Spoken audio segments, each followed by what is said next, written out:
Rebecca, I can't believe you had a child on a government funding day. I know. Like, you should have either not had the child that day or not become a reporter and focus on that. Yeah. Control your pregnancy better. Yeah, plan it better, right.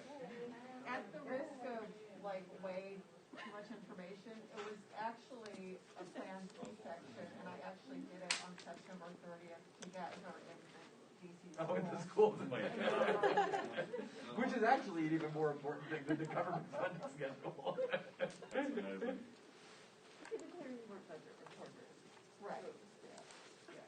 This reminds me of, we have this book that my mother-in-law got my son, because my wife's a lawyer, and it's like, it's called Mommy's a Lawyer, and there's a page where it says like, Mommy might not be there for important engagements. And when I saw that tweet, I was like, we should have Mommy's like a budget rule. That's so funny.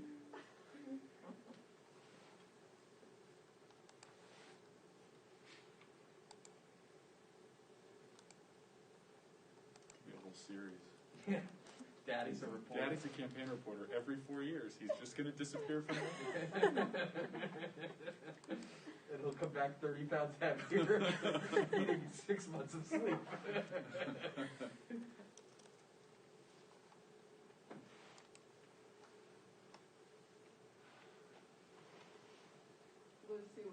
She turned 7 yesterday, so she was actually born during the 2013 government shutdown. So Wow. All she You're knows. kidding.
Oh, my Lord. More grim news, Jim? I'm just, Are we keeping you, Jay? well, we are 8 minutes past our go time here, Garrett. And you know in TV, the Today Show doesn't start at 7:08. Are you new here? It starts at 7. He was Certainly on not. time last week. It was But pretty my, close, 'cause I got in here probably before she stood there.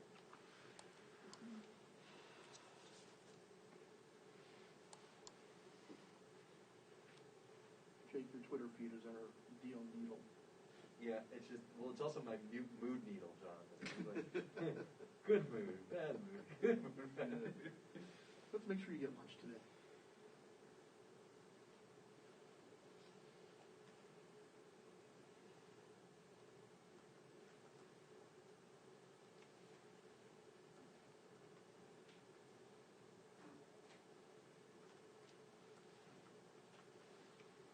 Michael, I'm just enjoying all this quality time we get to spend together, packed in this closed room.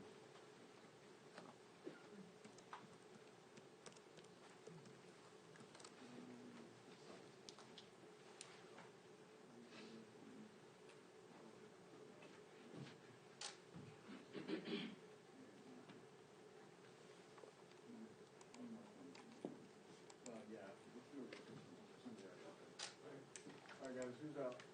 Still was. Everybody.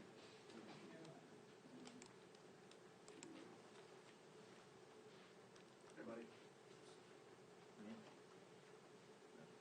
I think where are you on the rotation? First group or second? I think normally second, yeah. Thank you. I must be in the last row.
Good morning.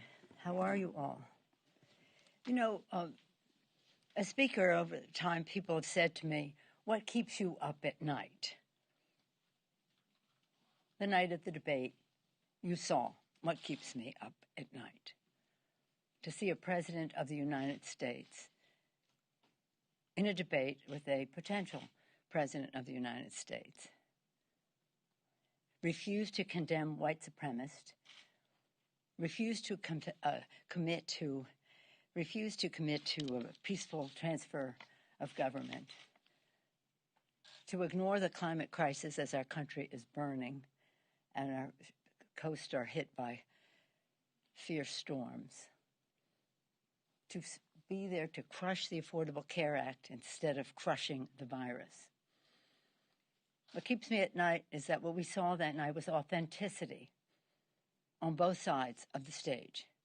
The president authentically a bully, Joe Biden authentically a decent person who cares about America's working families. But it isn't just like a Democratic or Republican debate. That's the exchange of ideas. That's what we came here to do. This is something quite different, undermining our institutions, undermining our democracy by the President of the United States with no respect for the office that he holds. So, and that's my colleagues don't like it when I don't get enough sleep. So, so in any event, hopefully we can resolve some of these challenges to our great country as we go forward. Right now, we're at the table discussing how we go forward with a possible COVID bill. Again, at that table reflected some of the differences that you saw in the debate. For example, we're hopeful that we can reach agreement because the needs of the American people are so great. But there has to be a recognition that it takes money to do that. And it takes the right language to make sure it is done right. So, again, we have concerns about a sufficient amount of money to address unemployment insurance needs of the American people. We have concerns about, for example, how about this as a stark example of a difference not just of dollars, but of values. In the CARES Act, the Republicans sneaked in a piece of legislation that gave $150 billion to the wealthiest people in our country. $150 billion. In the HEROES Act, we take that out. They put in $150 billion, which is more money than they spent on state and local in the CARES Act. And in the HEROES Act, we had $149 billion for refundable tax credit, for the earned income tax credit and child tax credit, refundable, $149 billion, almost the same amount. In the interest of coming down, we came down to $54 billion just by changing the timetable, but nonetheless came down two-thirds almost to $54 billion. They have zero in their proposal. They still want to keep a $150 billion tax break for the wealthiest in our country and have zero in terms of a refundable a child tax credit and earned income tax credit that addresses the poorest of the poor. When I sent out the letter saying we had this bill and we had tremendous response, every possible kind of organization in our country who cares about how government meets the needs of American people supporting our legislation, I framed the legislation in terms of what it means to a family of four making $20,000 a year. You probably saw that. I don't have to go into all of it, but some of it relates to these tax credits I'm talking about, which make a big difference in their lives. What happens in terms of health care, what happens in terms of if they become unemployed. It is about the children and how their needs are addressed. And that's how we have to look at this. So we're looking at it from the standpoint of a family making $20,000 a year, family of four, and they're looking at it from the standpoint of $150 billion to the wealthiest people in our country. That's why we not only have a dollars debate, we have a values debate. Still, I'm optimistic. We have come to kind of in the ballpark of some things, still way off in terms of state and local government. State and local government, our heroes, healthcare workers, police and fire, teachers, sanitation, transportation, food workers, the people who make it possible for us to be here. They make government function, state and local. We're still far apart on that. We're far apart on, again, the refundability that we talked about already. And again, we are coming closer on money for our health provisions in the bill. It's just a question of the language, because we've had provisions before, but the language was not adhered to. So that's a question of language. We're coming closer on small business, but we have the restaurant and small venues for stages, etc. We're not in agreement as to how that all would be treated, because PPP is one initiative. That other initiative is a grant from the Secretary of the Treasury as opposed to a loan from a bank. And I'm hopeful that we can work that out, but that's a big piece of the legislation. So they're just some examples of how we are trying to reach common ground. Then of course, everything always comes back to healthcare. That's how we won the Congress in 2018. It was the three most important issues for America's working families. Healthcare. Their good health, of course, but their financial health as well. So the president, of course, on the very day that Ruth Bader Ginsburg left us, 10 states were already voting. We're already in a presidential election. He's rushing this so that he can get to court in time to be there for the November 10th oral arguments to overturn the Affordable Care Act. President, and so we're saying to everyone, vote your health, because what they're out to do is to overturn the Affordable Care Act. That means no more benefit for if you have a pre-existing medical condition. That means eliminate the preventive care and free exam every year, which is very, very popular in our country. That means being a woman, once again, be a pre-existing medical condition where you have to pay more. That means rolling back the improvements in the Medicaid, in those places where Medicaid was expanded, to help those on long-term care, seniors on long-term care, much of that paid for by Medicaid.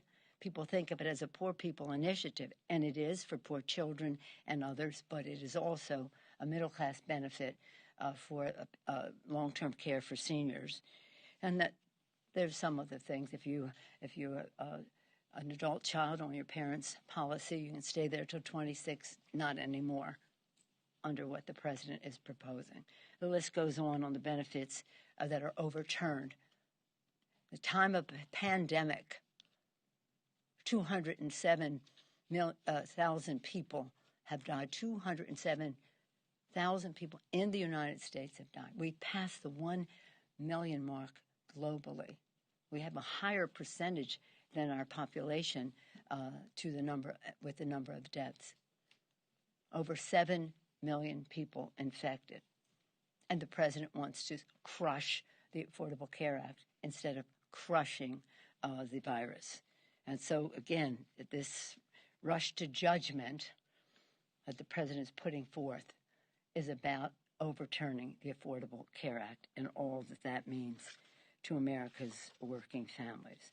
So that's what that is. Again, on the HEROES Act, it's so called because, again, it is about our healthcare workers, our police and fire, our teachers, our sanitation, transportation, food workers. I listed them earlier and more. They are heroes. They risk their lives, many of them, to save lives, and now they may lose their jobs. And when they do, they will go on to unemployment insurance. Services will be cut, perhaps taxes may be raised. They'll be on unemployment insurance. And what good is that for our country? Then, again, we've had, I think, constructive conversations, Secretary Mnuchin and I, but they have not, we are not finished. I'm hopeful, but we do come at it from two different places. $149 billion for child tax credit, earned income tax credit, refundable. $150 billion for the wealthiest people in our country. Retroactive. Nothing even have to do with the coronavirus. Retroactive. So you see, we come from two different places. That was the case on the CARES Act 1, because that was written in the Senate. It was a trickle-down bill. Ours, we went in with our Take Responsibility bill, came together and bubbled it up with compromises. But as you see, it still had some of their tax breaks in it, that tax break in it. Hopefully, we can find our common ground on this and do so soon. Any questions? Yes, ma'am. Hi, can you tell us what to expect in these negotiations over the next 24 hours? Will you meet again with the Secretary? Will the House vote on the new HEROES bill? Well, I'm hoping the House will vote on the new HEROES bill because it's important for people to see that we completely identify with the concerns that they have and how we have allocated the resources necessary to get the job done. We came down $1 trillion as a compromise to begin with. We then went further for another $200 billion, as I said earlier, not undermining our priorities, but realigning some things in terms of the timetable, how long they would last. In addition, we took some things and put them in our negotiation right now where, again, last night the Senate passed the continuing resolution that we passed last week, which was a compromise that Mr. Secretary and I worked out. However, we have to now be working on the actual appropriations bills. So we moved some stuff into the appropriations bills because that is imminent. When we first started talking about this was almost 4.5 months ago, and now we're in the time frame that some of this can be done in that time frame. So I'm hoping that we will be voting on it today. There are other items on the floor of great consequence to us, and I'm very proud of our members for their leadership in bringing legislation to the floor that relate to the women who suffered abuse. You know the issue in Georgia, and I don't even want to talk about it. It's so appalling. But Congresswoman Pramila Jayapal took the lead working with the Women's Caucus, and we'll have legislation on the floor about that. And then Congressman Malinowski has his legislation about QAnon on the floor. I hasten to add that he, the Assistant Secretary for Human Rights in the Obama administration, has been a champion for human rights. And now you see these people violating who we are as a people. And again, he is unfairly being targeted by them in a violent way. And speaking of violence, the Proud Boys, the president's friends, the Proud Boys who are celebrating the green light that he gave him in the debate. You may recall, perhaps you don't, but I will remind you that a couple years ago during the 2018 campaign, I was in Florida. In southern Florida, we had the race of Donna Shalala and Debbie Marcasol Powell, and the Proud Boys came. It was like a press conference and volunteer meeting. They came and pounded the doors and shook the place, scared. We sign up for this. These people don't, scaring everyone, and they had DeSantis signs. They were tasked by the Florida Republican Party to come and disrupt that meeting, which they did, and in a violent way. So in case the president doesn't remember that, he could call his friend Governor DeSantis, who was part of that thing. So, yeah, I think we'll have that bill on the floor today. We will. Where we ended yesterday was my concern about no money for the refundability, which is a very important part of our legislation to meet the needs of these people. And by the way, it's a stimulus. People spend the money right away, injects demand into the economy, creates jobs. And so that will continue. It is my expectation that perhaps they will come back with some counter in terms of all of that. They seem pretty wedded to their tax cut at the high end. I hope they'd be wedded to a tax credit for low-income children and families in our country. These negotiations between you and the administration have been going on for a couple of months now. Do you see this round of negotiations as the last chance to get something done before Election Day? They have, with all due respect, they haven't gone on from. We had them early on, and there's been a pause, and now they've called and said they're ready to talk again. I'm hopeful that they can produce something. I never say this is the last chance until Election Day, although that's 33 days away. even if we were to come to agreement on language and money, we're pretty ready because the HEROES Act had its structure, had its ledge council approvals, had the CBO scoring and that. But when there are changes in that, but it still takes time. So I just think that if we come to a place that is hopeful, that hopefully we'll be ready to implement it, but that it's in the language. As you know, the devil is in the details. So are the angels, I like to say. Can I ask a follow-up? You keep saying you're hopeful. I guess the cynic in me says, why? It does not seem like they are moving at all towards your position, at least from what we can see publicly. Because of the needs of the American people. I just think at some point they'll have to know that the American people have these needs. And the fact is that we are 4.5 months from when we passed the HEROES Act, or 3.5 months until we get sworn in as a new Congress, closer to a new Congress. Less than 4 months in time when we inaugurate a new president of the United States. So we're getting ready for what comes next.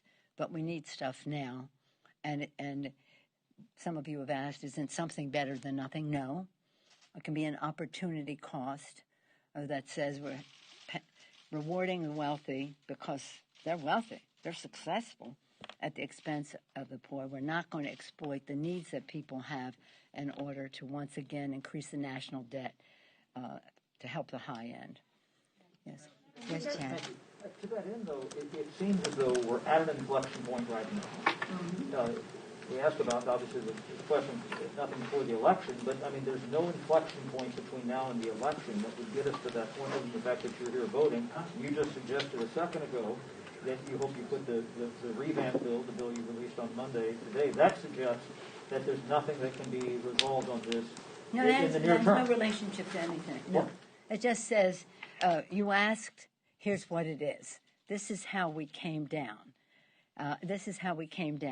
We shortened some time periods. We moved some things onto the appropriations process, which needs to be negotiated soon if we're going to keep government open, as the CR indicates, by the 11th of December.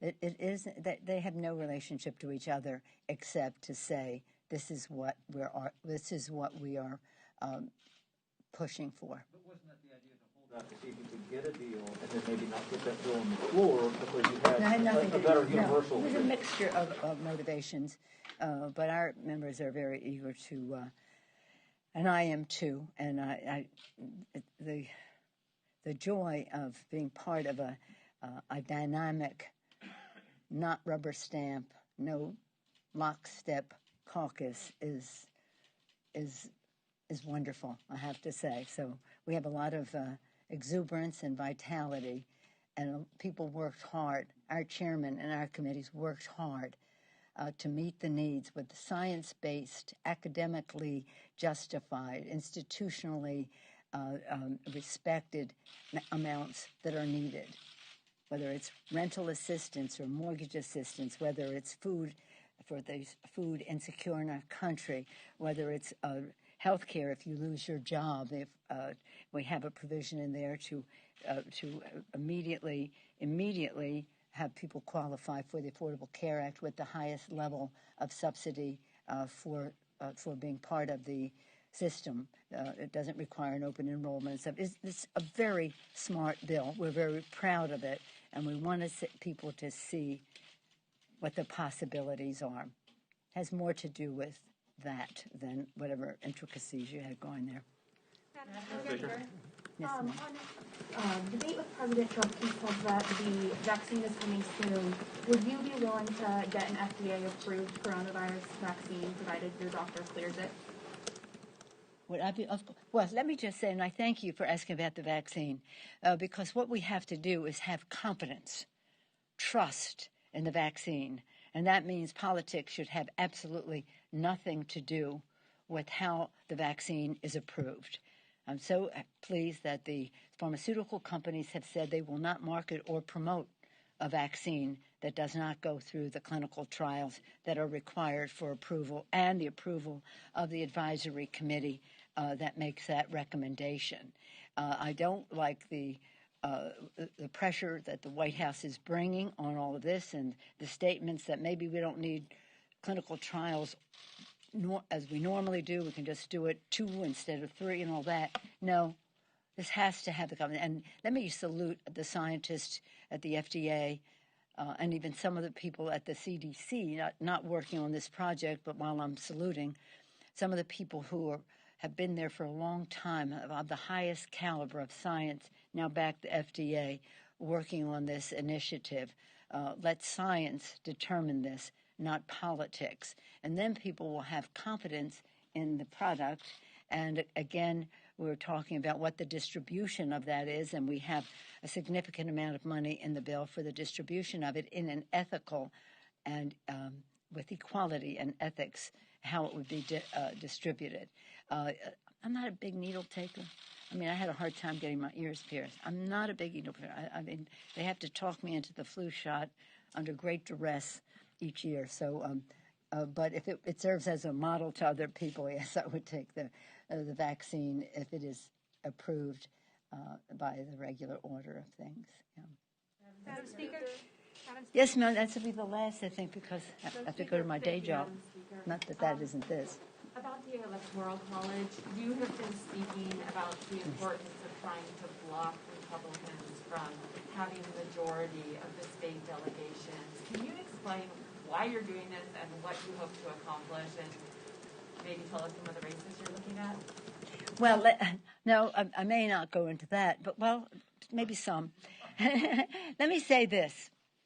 The president has made clear that he will do everything to undermine the integrity of the election, declare victory with only the basis of those who voted that day, discrediting vote by mail. That's one. The next thing he may try to do is to have a chaos when it comes to a state. Joe Biden may win the state legislature may be Republican and say, well, we're still sending Trump electors to the Electoral College. That won't carry really, but it takes time because it will go to court.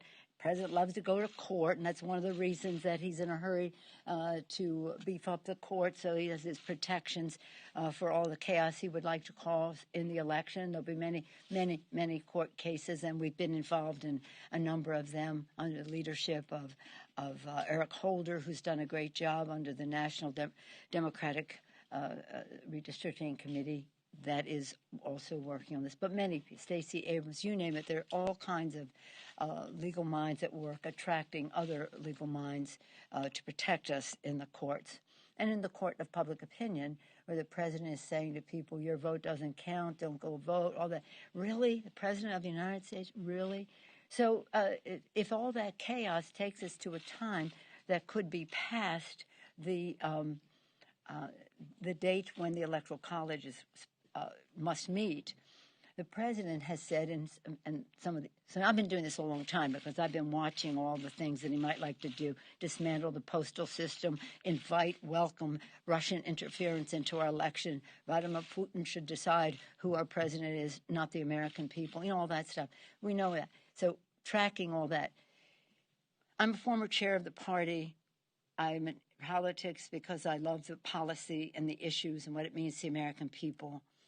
But campaigns, I thrive on, and elections. So on the election, there are 3 phases: the time leading up to Election Day, which we are in, and now more and more early voting has made it the election time, as well as the preparation and the challenges to what he might put out there for voter intimidation and the rest of that. Okay. So the preparation and the early voting, Election Day, to make sure that his intimidation and his threat of intimidation and all the things that he has said is countered, and that people feel comfortable to vote if they culturally want to vote in person. I would advise them to do it early so that their vote will be clearly counted in time. I would also advise them to vote by mail if they have any, if they don't want to jeopardize their health. So you asked me this question, which I love to talk about, so I'm trying to be brief, believe it or not. Okay, so then we go to the president saying at his rallies, at his unmasked, no social distancing, dangerous rallies, I'm going to take this to the House could decide this. And he points out, we have 26 Republican states. They have 22, so we have the edge in the House. Now, the Constitution, the 12th Amendment to the Constitution says the House shall choose if there's no resolution of the at the Electoral College in a timely fashion. Some of you heard this over and over, so forgive me for my repetition. As you may recall, I said that we will be ready. We will be ready, and we are going to be ready. The Constitution clearly says a majority. So 26 is one vote away, is one majority. We take one seat away from him, one state. Just so you understand, the House of Representatives voting by state. California has 53 members of Congress. We have one vote. One state, one vote. Alaska has one member of Congress, one vote. So you see the unfairness of it all, with all due respect to Alaska, Wyoming, North and South Dakota, Montana, et cetera, et cetera. So so we have multiple opportunities where we can take down that one vote. And we also have multiple opportunities where we could get to 26 ourselves, but that's not necessary. No majority, then it goes into another range where the speaker becomes the acting it's complicated after that. But our purpose, because your last question was really the culmination of it, what do you hope to accomplish by this? What we hope to accomplish is to send a very clear message on Election Day to the president. There ain't no light at the tunnel for you in the House of Representatives. It isn't going to work. So don't cause chaos because you think it will lead to a light at the end of the tunnel. Because that light at the end of the tunnel in the House is going to be a train coming right at your plan. Thank you all very much. Have a nice day. Thank you.